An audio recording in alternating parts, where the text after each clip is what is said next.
पेशावर वज़ीर आज़म शहबाज शरीफ ने कहा है कि अफगानिस्तान पुरअमन तौर पर रहना चाहता है या नहीं, इस बात का फैसला करना होगा।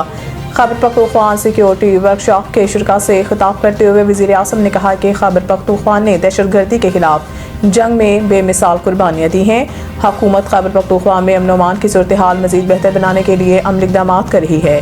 मनसूबे खैबर पख्तूनख्वा में पायदार अमन का क़याम नागज़ीर हो चुका है। उन्होंने कहा है कि कौमी सलामती हुकूमत की अवलीन तरजीह है, लिहाजा दाखिली खारजी सिक्योरिटी चैलेंजेस से निपटने के लिए जामिया हिकमत अमली अपनाई जा रही है। दहशतगर्दी के खात्मे के लिए सिक्योरिटी फोर्सेस की कुर्बानियाँ काबिल तहसीन हैं। दहशतगर्दी के नसूर को जड़ से ख़त्म करने के लिए रियासत पुरज़म है और सबको मुत्तहिद होकर दहशतगर्दी से मुकाबला करना होगा। शहबाज शरीफ का कहना था कि पंजाब अगर तरक्की करता है तो दीगर सूबे तरक्की नहीं करते, तो ये पाकिस्तान की तरक्की नहीं, लिहाजा मुल्क इसी वक्त तरक्की करेगा जब तमाम सूबे तरक्की करें।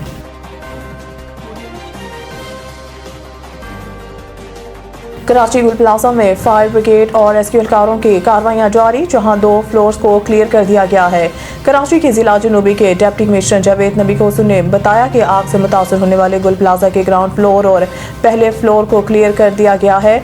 डीसी ने बताया है कि दूसरे और तीसरे फ्लोर में दाखिले की कोशिश कर रहे हैं, कटर की मदद से ग्रिल काट रहे हैं। जावेद नबी कोसू के मुताबिक रात मजीद 2 लाशें मिली हैं, जिसके बाद आग से जाँ बहक होने वाले अफराद की तादाद 26 हो गई, जबकि लापता अफराद की तादाद 81 हो गई है। कुछ नाम 2 दफ़ा शामिल हैं। फिलहाल 74 लापता अफराद की तस्दीक हुई है। दूसरी जानिब पुलिस सर्जन डॉक्टर समिया का कहना है कि अब तक 20 लाशें सिविल अस्पताल लाई गई हैं, 14 लाशों के नमूने हासिल कर लिए गए हैं और 14 में से 7 लाशों की शिनाख्त मुकम्मल हो चुकी है। 7वीं लाश की शिनाख्त कौमी शिनाख्ती कार्ड के जरिए मुमकिन हुई। कोयटा वज़ीर आला बलूचिस्तान सरफराज बुगटी ने कहा है कि बलूचिस्तान में मिसिंग पर्सनस का मसला मुस्तकिल बुनियादों पर हल कर दिया गया है।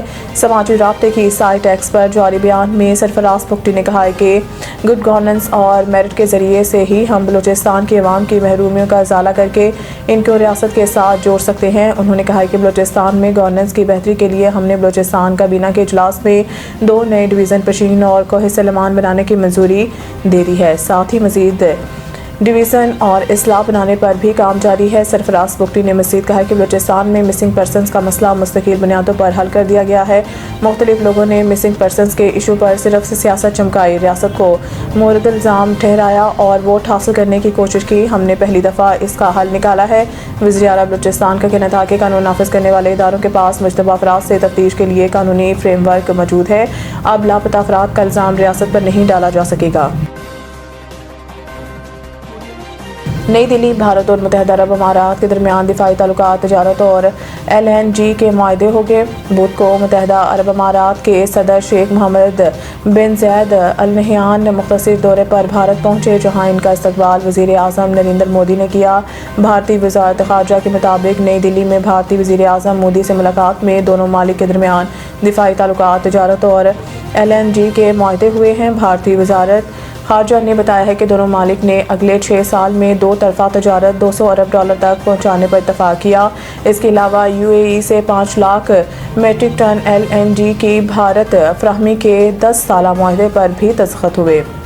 रिपोर्ट के मुताबिक इमाराती सदर और मोदी ने दिफाई और तजारती ताल्लुकात बढ़ाने पर इत्तफाक किया। T20 वर्ल्ड कप में फास्ट बॉलर हारिस रऊफ पाकिस्तान के 15 रुकनी स्क्वाड में शामिल नहीं होंगे। ज़राए के मुताबिक कौमी टीम के coach mic Hesson Asia cup final के बाद से हारिस की शमूलियत के हक में नहीं हैं। एशिया कप के बाद से हारिस रऊफ ने पाकिस्तान की जानिब से T20 मैच भी नहीं खेला। हारिस इन दिनों ऑस्ट्रेलिया में बिग बैश लीग खेल रहे हैं।